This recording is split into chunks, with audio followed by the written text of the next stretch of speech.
So, tea with Reza. Little glasses, warmed by steam, posing ballerinas, pirouetting in silver holders. Glassy eyes too, from steaming tears in tea-colored eyes.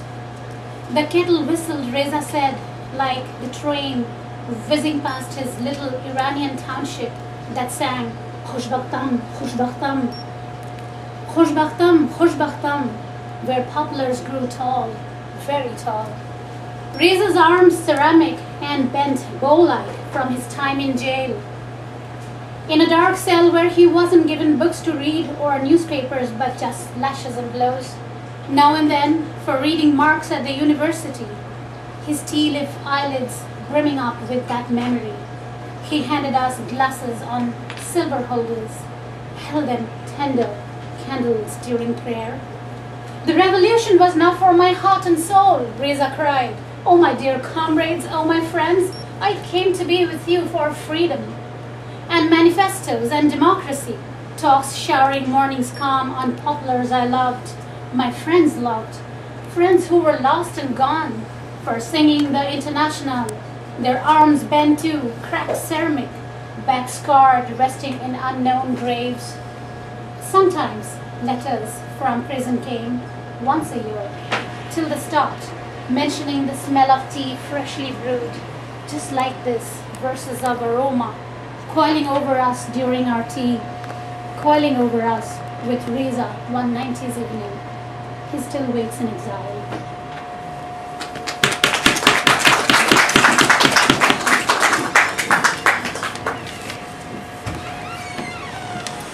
This poem is called Bangle Wala. It means a bangle vendor. In India, you have these door-to-door vendors who come with small wares, bangles and, if you know, bindis and little trinkets.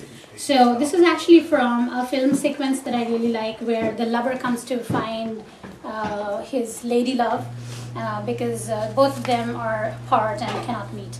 So, but the Bangle Wala is kind of a nice, interesting sequence where the lover is trying to figure out which girl is his lady love.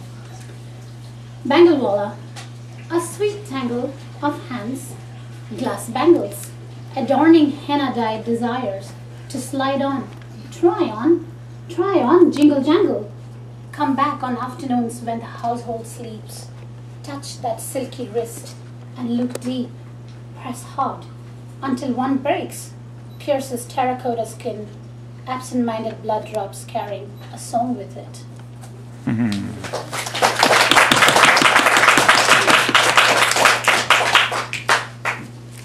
I don't write formal poetry, but I tried experimenting writing rubai, which is basically a very simple 4-line. It's a quatrain, so it's a Persian form of what we call quatrain in English.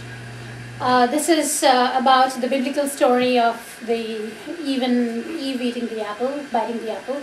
But I just thought I'll write this from the point of view of the apple. Not from Eve or Adam or the serpent's point of view.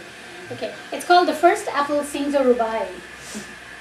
Although half bitten, my senses still could see Eve's smitten look and the obvious transparency between her dawn skin and the coy and nervous air.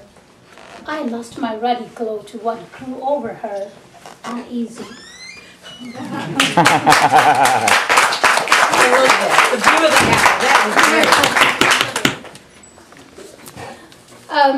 This poem is called Wasafiri, which in Swahili means travelers. And this was written based on my memory when I first arrived in the US, which is like 7 years ago. This is my home for 7 years, so I really remember that day when I first landed at Port Authority, and that's how the poem starts. Wasafiri. First time at the Port Authority bus station, I learned a new sound, looking at a couple who braved the untimely chilly August wind, selling books, magazines, and city guides to Wasafiri. That's the word. I was one of the Wasafiri, landing in the city of million feet and endless dreams. The man and the woman, their speech incoherent, syllables enmeshed. In long silences, they smiled between the hair on their face. In high wind, his robe billowed, her hijab threatened to float off.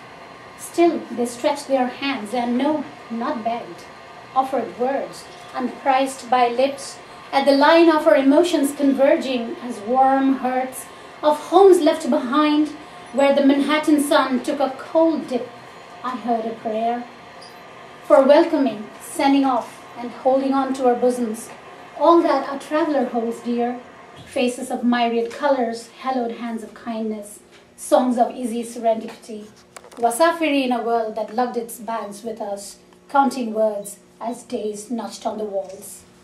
Good job. Okay.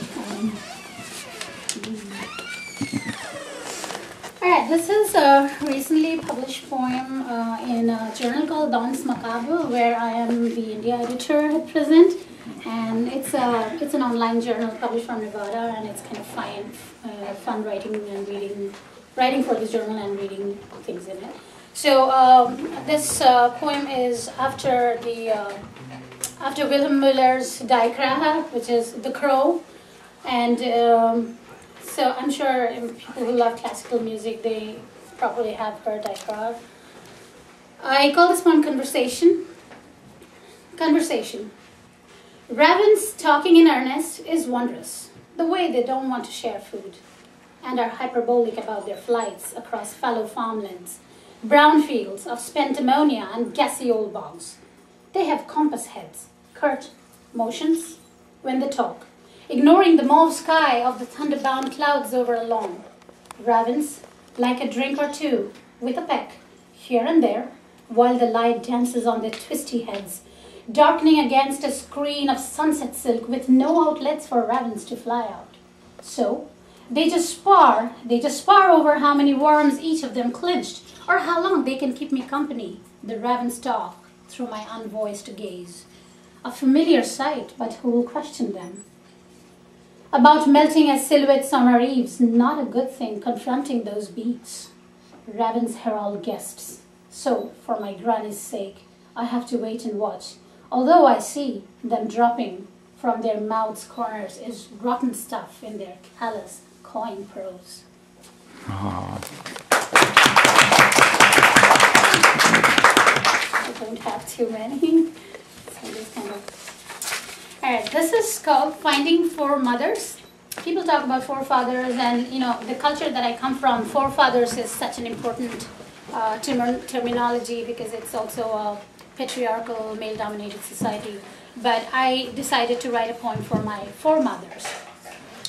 And we do have a lot of festivals in India, or rituals commemorating forefathers and offering food and flowers in their name. But nothing really happens in the name of foremothers. The poem is called Finding Foremothers. This is a day the family sits down to a dinner for a festival remembering ancestors, they say, hover, disguised as birds and animals, on the lawn, on garden boughs. Is my grandma among the cows? I know she was feisty, maybe a crow then. And her own mother, was she there too with her broken teeth and sad robes yellowed with age in a photograph some Gora had clicked at her rich spouse's gracious permission? The sweetened tomato chutney on my banana leaf plate seeps away like blood, dark, dark red blood of aunts. Aunts' wives who cooked and cleaned, sucked blood from cuts, bore kids and bled till they stopped. Bled in their hearts when widowed and denied. A few grains of paddy, holy water. Forefathers still flocked outside. On the television, a woman wails. I flipped through an old photo album, sepia, forgotten clutter.